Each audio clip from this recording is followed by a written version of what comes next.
Marietta.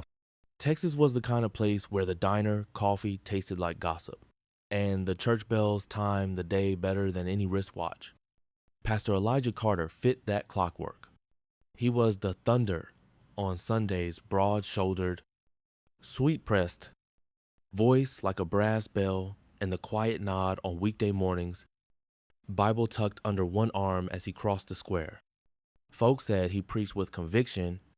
Others said he preached with a grudge. On both counts, they were right. Across from the courthouse and the shaved ice truck stood a cedar figure everyone simply called La Virgencita.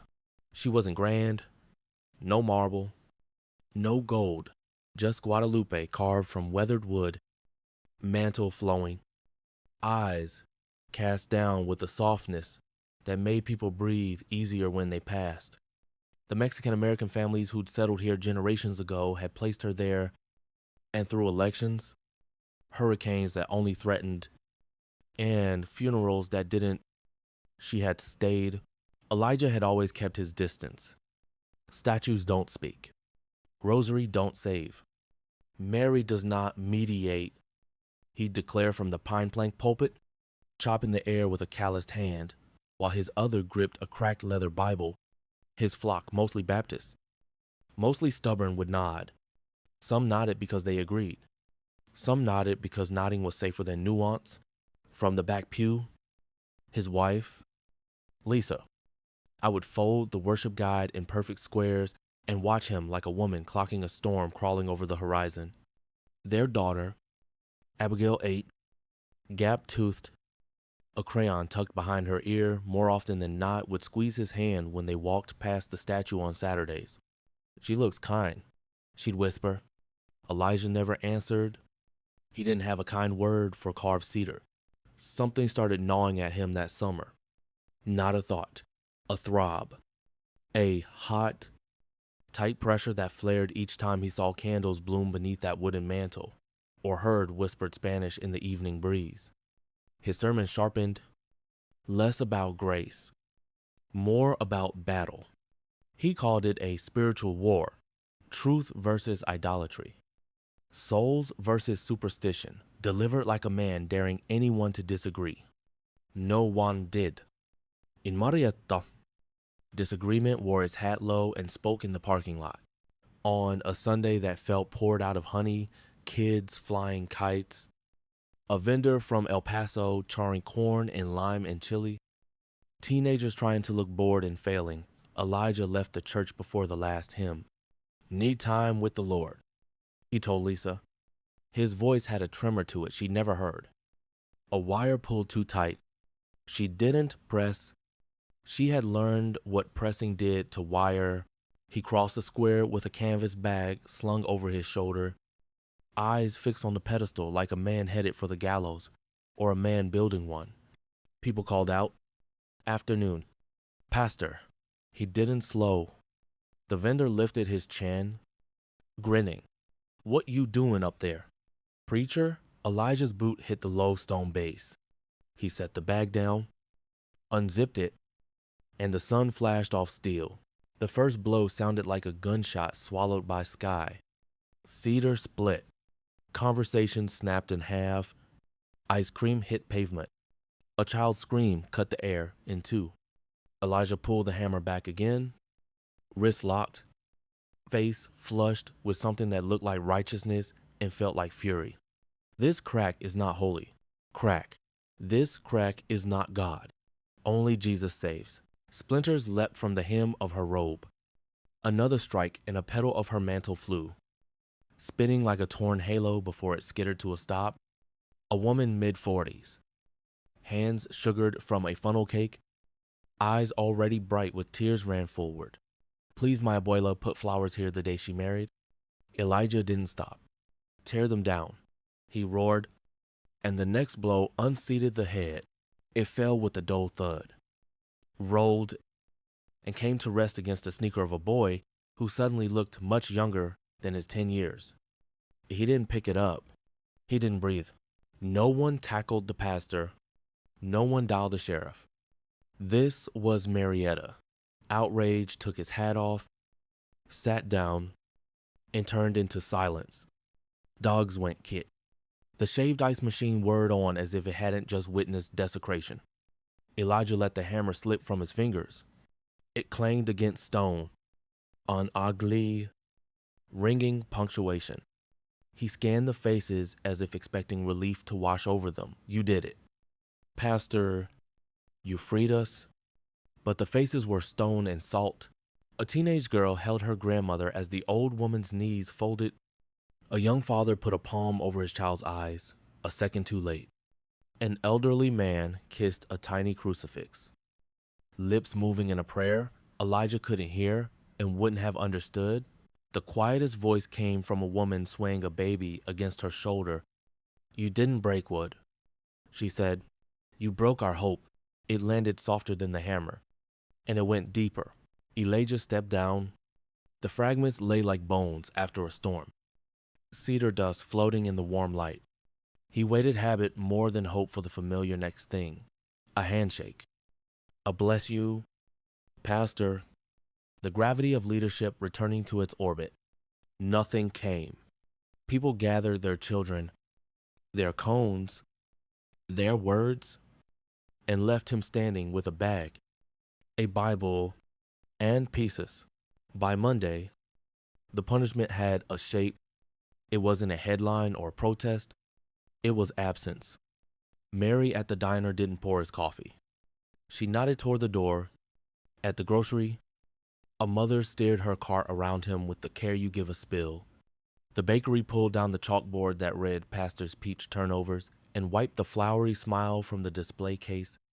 Even the town's black lab, who loved everybody, hesitated, tail slowing to a single uncertain swish as Elijah passed. Home was quieter than the square. Lisa cooked without humming. She stacked plates, wiped counters, folded towels from the dryer like every crease was a choice. When she spoke, she placed her words on the table between them as if they were hot. Did you eat? He said he had. She didn't ask where. In the hall, a child's drawing had appeared. A woman in blue, hands together, yellow crayon stars stitched above her. Elijah stood too long in front of the page, something sharp and unfamiliar catching in his throat. Abigail's giggle used to meet him at the door.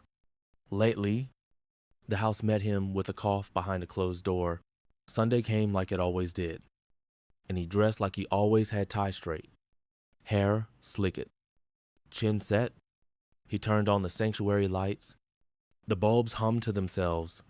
No choir, no deacons, no ushers fiddling with hymnals. He stood in a room lined with empty pews and preached anyway, words bouncing off varnished pine and back into his chest. He closed his Bible and walked home without shaking a single hand. Letters began to arrive, not threats, not scripture thrown like stones, white envelopes with nothing inside but air. Tithes returned, volunteer rosters unsigned, the youth pastor's resignation folded into an offering envelope like a joke that wasn't funny. The world did not explode. It simply took one small step back from Elijah Carter and then another. At dinner, he finally pushed the plate away. You don't understand, he said. I did it for the truth. Lisa's eyes found his. Not angry, just exhausted. No, she said, and her voice didn't rise. You did it for yourself. As is, that night, Abigail coughed through sleep. Heat burning through her small body. A little fever? Elijah said, kids get sick. By Thursday, the fever didn't listen. By Friday, words like pediatrician and labs, and let's try another, stacked on the kitchen counter next to plastic pill bottles and a humming humidifier. Lisa sat in the dark, cool cloth to their daughter's forehead, whispering half prayers. She didn't bother to categorize Baptist, Catholic. Pleading is pleading. She keeps asking for the lady in blue, she said without looking up when Elijah stepped into the doorway. You know which one?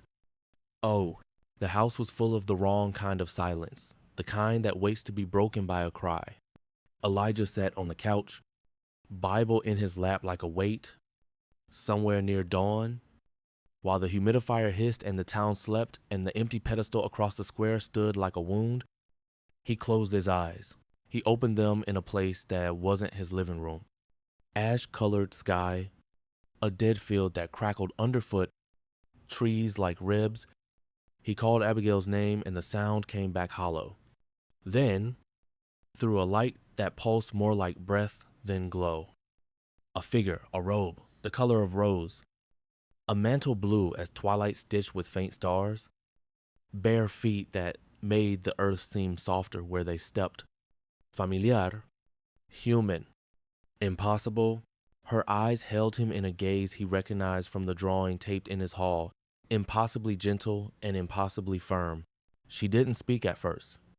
She didn't need to. The ground at her feet was covered in cedar-splintered folds of a robe, a dust-dull star, a smooth cheek now cracked. Elijah's knees hit the earth before he thought to bend them. I was defending Jesus, he croaked. I thought. The woman's hand rose. Light as wind, her fingers grazed his brow. When she finally spoke, it sounded like a voice you hear in a room after you've turned off the light. My son waits for you, she said, but before you return to him, you must understand a mother's heart. And he woke with a gasp at 3:03, shirt damp, room the same, and somehow changed. Down the hall, Abigail slept face pink, hands unclenched, breath finally steady. Lisa looked up from the rocker, eyes swollen with a week's worth of fear. She hasn't stirred in hours, she whispered. Elijah swallowed, a new kind of weight in his chest. I saw her, he said. Lisa didn't ask who. She listens, she murmured. Even when we break her, by Monday, judgment didn't come with sirens or statements. It came with the tiniest edits to ordinary life, each one a pinprick that bled him slow. At Miller's diner, Mary didn't set the extra mug upside down at his booth the way she had for 15 years. She didn't say the usual, Pastor, or top off his coffee before he sat. She kept her eyes on the register and tilted her chin toward the door. The gentlest banishment in the world. At Harper's Groceries, a mother reached for a cantaloupe and, seeing him, moved her cart down a different aisle as if the lemons had become live wires. The chalkboard at Pruitt's bakery pastor's peach turnovers was wiped clean by noon. The case looked naked without the curly script. Even the town mutt, Benny, wagged once, reconsidered, and wandered after a boy with a baseball glove. Home punished him in a language he couldn't argue with. Lisa's shoes were lined by the door like a row of small decisions. She folded laundry with military precision. The neat stacks felt like walls. At dinner, she set his plate down gently, said grace in a whisper that did not include his name, and ate 3 bites before carrying her food to the sink. When he reached for words, they scattered. You don't understand, he offered on the 4th night, voice frayed. I did it for the truth. Lisa's gaze held him steady, not cruel, not even hot, just tired. No, she said, you did it for yourself. The sentence didn't rise, it landed. Abigail's cough stitched itself into the walls. At first, it was a thread. Then the thread thickened until it strangled sleep. Tylenol, cool cloths, steam in the bathroom with the door closed. The pediatrician's brow creased even while her voice stayed calm. Let's run a panel. Start these. Call me if her fever spikes again. It always did. At 2 a.m., as if the night wanted proof that it could still take something.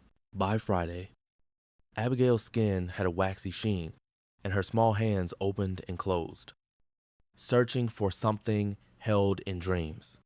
She keeps asking for the lady in blue, Lisa said without lifting her eyes from the thermometer. You know which one? On the 3rd night without sleep, Elijah fell into it like a man falling through a hatch. The dream took him to an unland, horizon a lid of ash, trees stripped to finger bones, soil baked into a mosaic of cracked clay.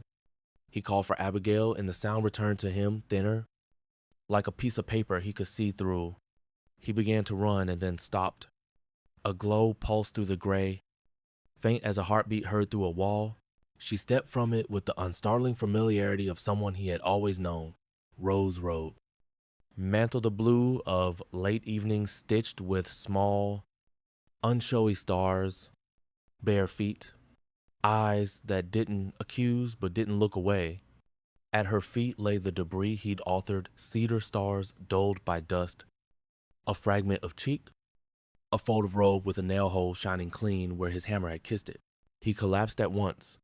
I was defending Jesus, he said, and heard how thin it sounded. I thought. She lifted her hand. No thunder followed. No indictment. It was the gentlest stay. Her fingers touched his brow like cool water. When she spoke, it was the voice of every lullaby he had forgotten. My son waits for you, she said, but before you return to him, you must understand a mother's heart. The field softened under his knees. The stars on her mantle brightened as if remembering themselves. Then the whole world inhaled, and he woke to his living room. The clock blinking 3-3, his shirt clinging to him as if trying to keep him from falling apart. Down the hall, the humidifier still hissed, but the air in Abigail's room felt different, less heavy, as if grief had opened a window for mercy. Her cheeks had color, her fists unfurled.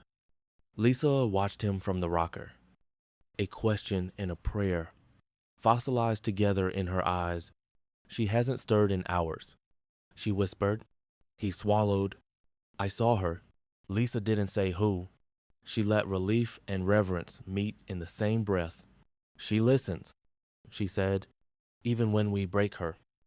Oh, morning sorted the house into small sounds, spoons clinking, a sparrow tapping the kitchen window, Abigail's steady breath like a metronome set to hope. Elijah moved through it with a care he used to reserve for weddings and caskets. At noon, he ventured outside for the first time in days to buy electrolyte packets and plastic straws shaped like flamingos, because Abigail liked to make lemonade feel fancy. The square was all glare and shadow. The pedestal, a scar that caught the sun, he intended to give it a wide berth, but a voice, the texture of cotton, called his name, Pastor Carter. Oh, Mrs. Delgado sat on a bench in a dress printed with fading violets, white scarf loose at her shoulders. The lines at her eyes were maps he suddenly wanted to read. She didn't stand. She patted the bench. He hovered, unsure of the etiquette for approaching one's own offense. I'm not here to scold, she said, as if he'd spoken aloud. I came to give you something. From a worn leather bag, she drew a bundle wrapped in cloth the color of June sky. She placed it in his hands with the ceremony people reserve for sacraments and newborns. He unfolded the cloth. A rosary lay inside, light as bone and smooth as river stone. White beads, a wooden crucifix, darkened by decades of palms. A small oval medallion, the same mother in blue, the same spill of stars. I can't accept this, he managed. You already have, she answered, not unkind. She's been waiting. He thought of the field. He thought of the cedar. He thought of his daughter saying, the lady in blue.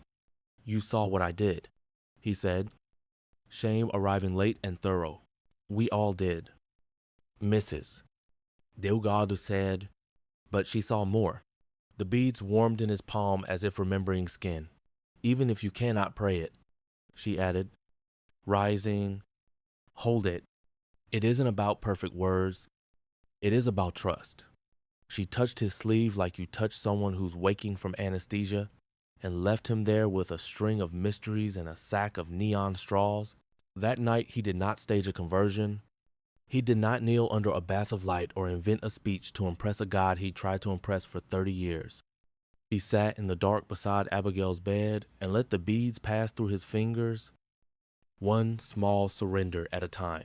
Memory came not verses he'd weaponized, not arguments he'd won, but women who had loved him without a footnote, a grandmother lighting a candle when storms rolled in, a mother whispering over a photo on a grief anniversary, a neighbor who slipped a medal into his college satchel when he left for seminary, as if to say, here's a pocket of home.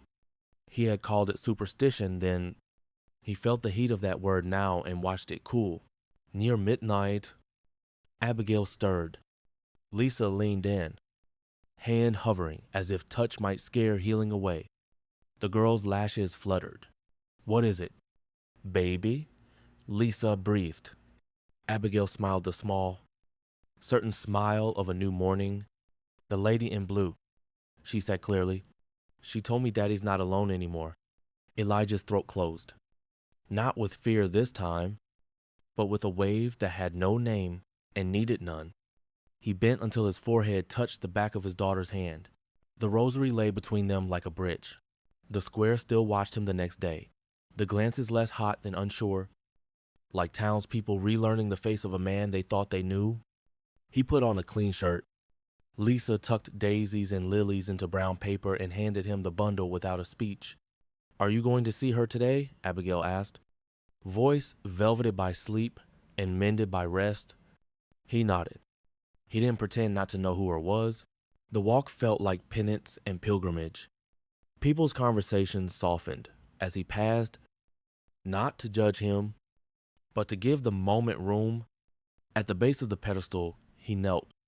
It wasn't dramatic. It wasn't strategic. He placed the flowers on bare stone and bowed his head so low it almost reached the dust his hammer had made. His lips moved, and though no one could hear the words, everyone could hear their shape. I am sorry. Help me learn. Help me love. Footsteps.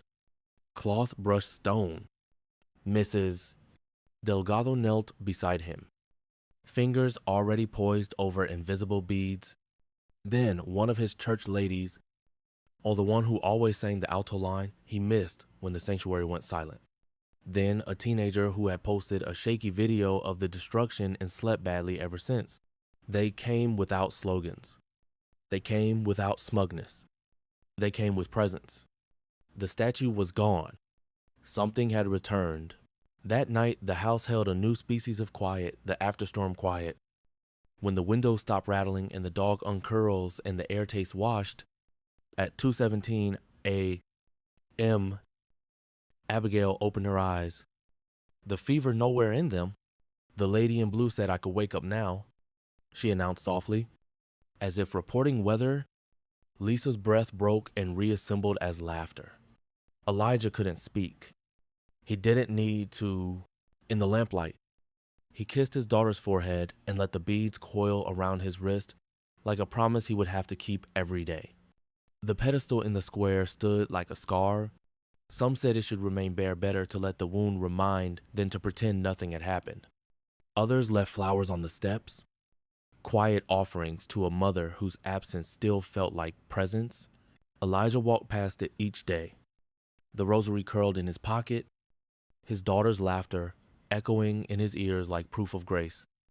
He never lingered, never touched the stone, but every glance scraped his chest with the same question: what will you do now? The answer came from unexpected hands.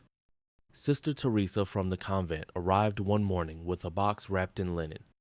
She was petite, eyes bright behind silver-rimmed glasses, her gait as steady as someone who had carried secrets for decades. We gathered these, she said, placing the box on Elijah's kitchen table. Inside lay the splintered remains of the virgin chips of cedar, fragments of robe, half a face, the curve of a hand. Some pieces still smelled faintly of incense and rain. We didn't know why we kept them, Sister Teresa said softly. Maybe now we do. Ho, Elijah's breath caught. I can't. You don't have to do it alone, she interrupted.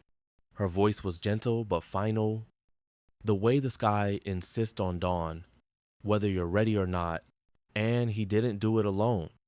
Within days, volunteers began appearing at the community center. Retired carpenters, high school art students, a painter who usually worked on signs, a sculptor who had once carved gravestones. Some were Catholic, some were Protestant, some had no religion but carried sandpaper, glue, or quiet conviction. They came not for theology but for healing. Elijah showed up too, not as a leader, but as another pair of hands. Hezeptal just fetched water and held fragments like confessions. Each shard of cedar he touched felt less like wood and more like memory. On the second week, a teenage boy sanding part of the mantle asked him straight out, "Do you think she forgives you?" Elijah froze. The boy's eyes were steady, not mocking, just curious. "I think she already did," Elijah answered. His voice trembled, but the truth of it steadied his hands. Not every piece could be recovered. A hand was missing entirely. A portion of the cloak had rotted from rain before Sister Teresa gathered it. "It won't be perfect," said Anna, a young artist from the convent. She volunteered to carve the missing pieces based on old photographs. They might look different. Elijah looked at the broken fragments and shook his head. "That's how it should be. Perfection isn't the point anymore." And 3 weeks later, the statue stood assembled, not flawless, not whole in the way it once was, but renewed. Cracks still laced her robe like veins of silver against blue. The new hand was slightly different in proportion, its grain lighter, its lines fresh. Yet together it felt alive, wounded, healed, and bearing the history of both. The town whispered, "She's coming back." The unveiling wasn't advertised. No flyers. No announcements. Just word of mouth. A slow current that carried through diners, back porches, and barber shops. On a Sunday morning, as the sun stretched across Marietta, the statue stood veiled in white linen at the far end of the square. Families gathered quietly, children fidgeting, elders leaning on canes. No one brought signs, no one shouted. They just waited. Elijah stood beside the veiled figure. The rosary, Mrs. Delgado had given him looped around his fingers. Sister Teresa stepped forward and placed the cord in his hand. "What was broken will be lifted," she said, not by pride, but by repentance. His throat burned as he pulled the cloth. It fell with a soft rush, and gasps filled the air. There she was, Our Lady of Guadalupe, restored, not untouched, not pristine but real. Cracks visible under paint, a hand, not carved by the original artisan, stars slightly uneven. Yet somehow, she was more than before. Not an icon above suffering, but a mother who had endured it and returned anyway. A symbol of mercy with scars. People wept openly. Some crossed themselves. Others just bowed their heads. One man whispered, "She looks like us now." Elijah knelt at the base. No sermon, no apology rehearsed. Just a man on his knees, shoulders trembling, whispering words too soft for anyone else to hear. And yet everyone felt them. The statue was whole again. The town was healing again. That evening, the Carter's house was different. Abigail played on the porch with chalk tea, her laughter painting the air brighter than the fading sun. Lisa lit a candle at the dinner table, a habit she had begun quietly each night. Sometimes she prayed Catholic prayers, sometimes Protestant. It didn't matter. The flame carried both.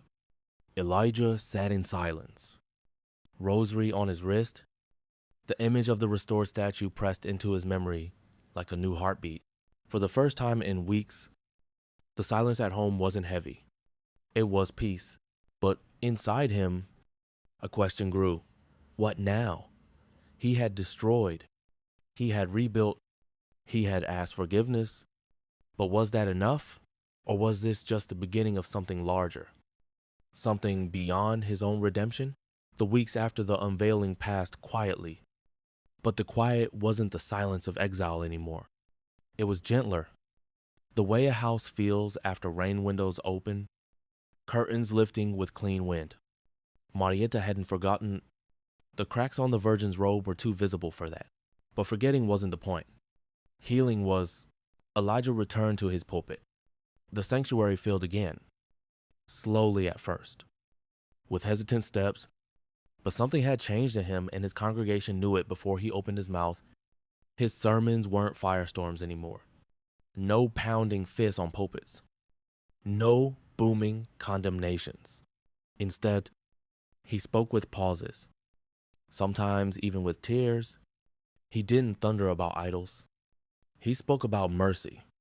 He told them how pride can masquerade as righteousness, how silence can wound deeper than anger, how grace sometimes comes in a form we least expect, like a woman in blue, holding broken pieces with compassion instead of wrath. Some Sundays, he set his Bible down mid-sermon and simply stood in silence for a moment before speaking. I don't have all the answers, he'd admit, but I know this. When we break, God does not discard us. He rebuilds. The pews filled again, not with spectators of his certainty, but with companions in his humility. But Elijah didn't only return to his church.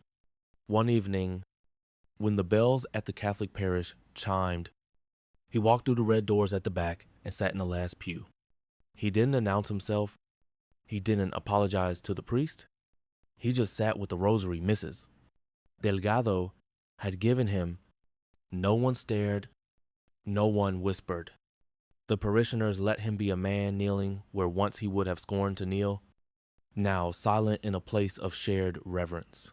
He came back again the next week, and the next, sometimes to the Baptist church, sometimes to the Catholic one, sometimes to both on the same Sunday. His family followed. Lisa began lighting candles every evening before dinner. Abigail drew stars in her notebook and whispered about dreams where the lady in blue still smiled. Life in Marietta shifted in small but unmistakable ways. Neighbors who once avoided one another over theological lines now lingered at the statue, sharing quiet prayers. Old grudges felt harder to carry in front of a virgin who had survived splintering and still stood. Forgiveness became easier to speak, not because wounds had vanished, but because the cracks in her robe reminded them all that wounds could belong to something sacred. Elijah began visiting the hospital more often, not as a pastor with pamphlets, but as a man with a story.